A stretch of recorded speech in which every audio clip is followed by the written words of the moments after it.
Welcome back to Outdoors with Larry Ray on 790 The Bet. Brought to you proudly by the Tennessee Wildlife Resources Agency and Wally Hatchett's Comfort Food and Drinks at 6439 Summer Avenue.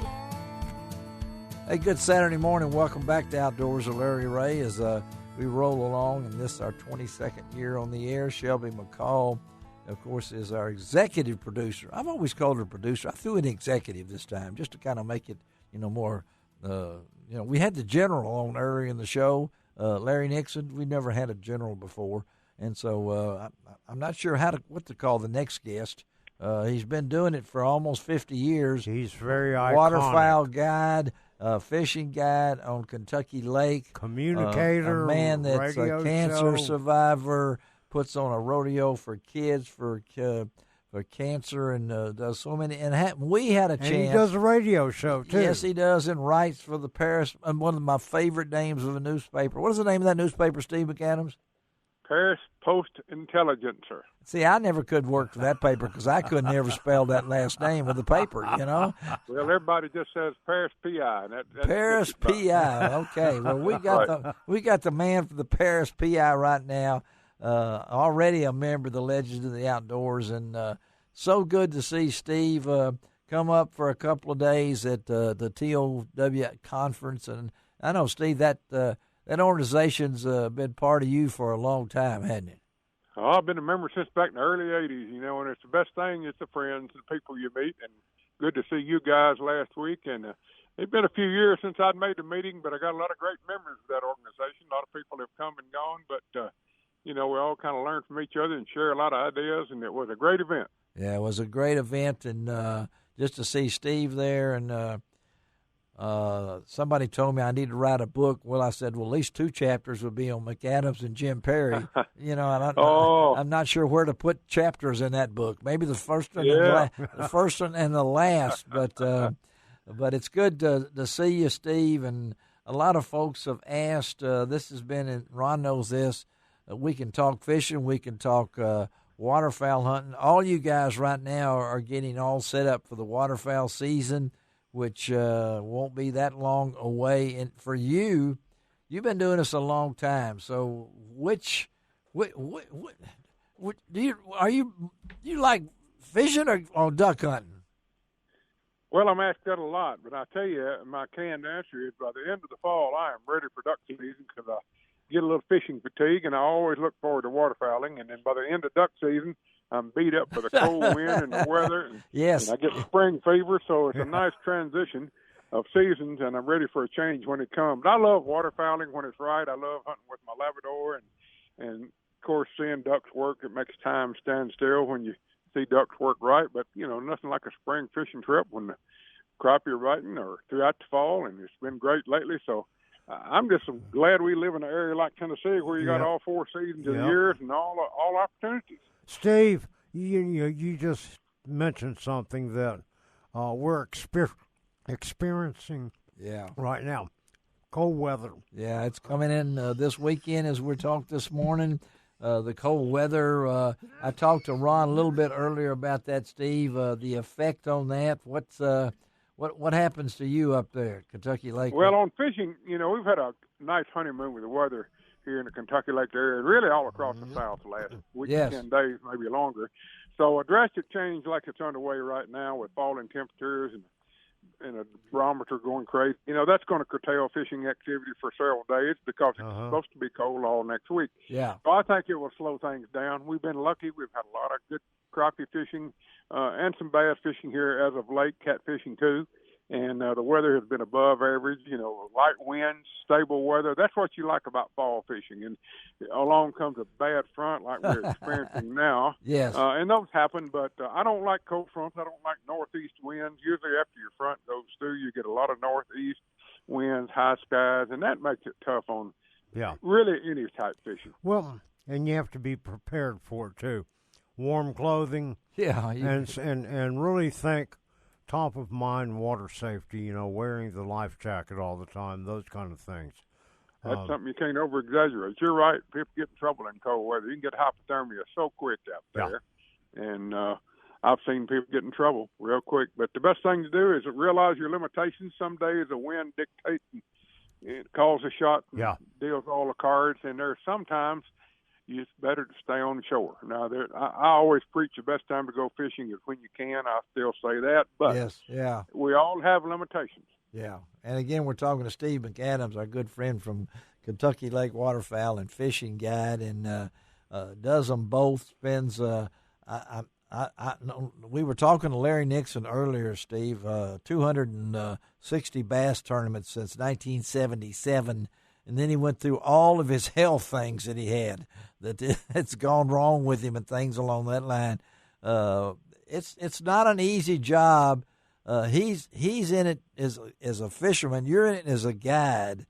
And the hard part about being a guide, you can't please everybody all the time. So talk about the life of a guide. Let's talk first about the life of a waterfowl guide. Well, it's kind of like fishing to some degree. You're always at the mercy of the weather. Mother Nature and the elements call the cards, play the deal of cards, and sometimes you can overcome some adversity. There are some times when you just can't. Yes. Wind is probably the number one culprit. From a fishing standpoint, the wind is just batters you and beats you up, tells you where you can fish and how you can fish and where you can go. And for waterfowling, I love wind. We pray for a little bit of breeze. You do, you don't want a 25-mile-an-hour wind, but you do need wind because it makes the ducks move around. And weather changes like we're having now. It's great duck weather. It's not good fishing weather. So it just depends on the time of year as to what you're doing, as to what the weather conditions are. But, waterfowling is you're constantly battling brutal conditions out there, and it doesn't always have to be cold and miserable to have a good duck day, but you like some of that inclement weather. And right now, everybody south of the Mason-Dixon line is wondering about water. I mean, it's a drought this year. Yeah. Mississippi River's at all-time low, and some of your bottoms and tributary streams and swamps and sloughs where people hunt from Arkansas, the Boot Hill of Missouri to all the way to West Tennessee, everyone is just about praying for water right now. So it's going to be interesting to see what happens on the waterfowl picture if we don't get some rain. You know, Kentucky Lake is experiencing some low water too because they were releasing water into the eventually the Mississippi River. How low is Kentucky Lake now? What's the water situation? And let people know. Everything's normal here. That's a rumor that got out about a month ago. But Kentucky Lake is at normal winter pool, which is around 354. Okay. That's our elevation.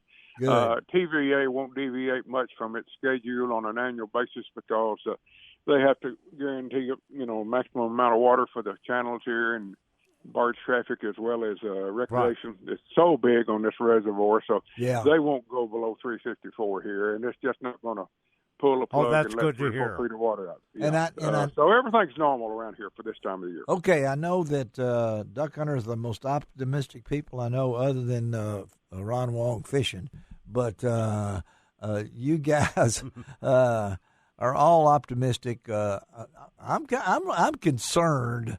Yeah, we may get the ducks, but the crazy drought. I mean, because the Mississippi is really filled up, not by rains we get here, but up north, Steve. And I know you keep up with that. I've got some friends that are already up there, been to the northern portions, where I think we're having our first blizzard of the weekend of the year already in the Dakotas. So what concerns you when it comes to all this lack of water? Well, the ducks follow the water. That deals the cards. That's true. Spring breeding seasons as well as during the winter, they're going to go to where the water is. And if it's not there, they're going to go to where they can find it. Because a lot of public areas that rely on runoff, and from Arkansas to Missouri to Tennessee, a lot of public areas rely on some rain. So it's going to be tough on a lot of areas. I have a farm, even in Old Vine Bottom, and I have to have rain to flood my fields. Yes. If I don't get it, you just have to sit and pray for it. But, ducks are going down to Mississippi and Louisiana. They'll keep going or stay up north or stay in a mid-range area where they can have food and water. They've got to have it. And they'll dry feed some, but they have got to go back to water somewhere. So I'm hoping we get some rain soon. It's a pitiful situation right now. Yeah, and I know that you guys spend so much time. A lot of people think, well, I'm a deer hunter. I know my stand. All I got to do is go clean it out, get Yeah. ready. It's not like that for you duck hunters, and I know you've already well into the process of getting ready for the season, right? I have been. I've been working day and night for about 2 or 3 weeks, and I'm so working early move around.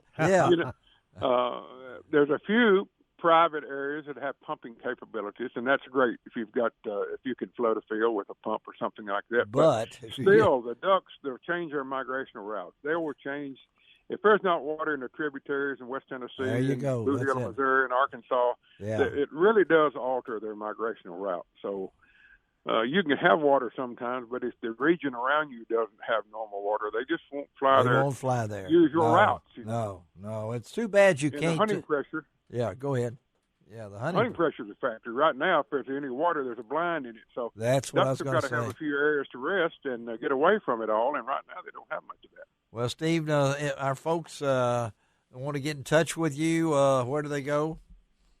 Just have them go to my website at stevemccadams.com and send me an email, and I'd be glad to hear from any of them. And you can go to my website, larryray.com, because we run what I think is one of the best waterfowl fishing reports. Steve spends a lot of time compiling the information, and we post it every time Steve does it. Buddy, always good to talk to you.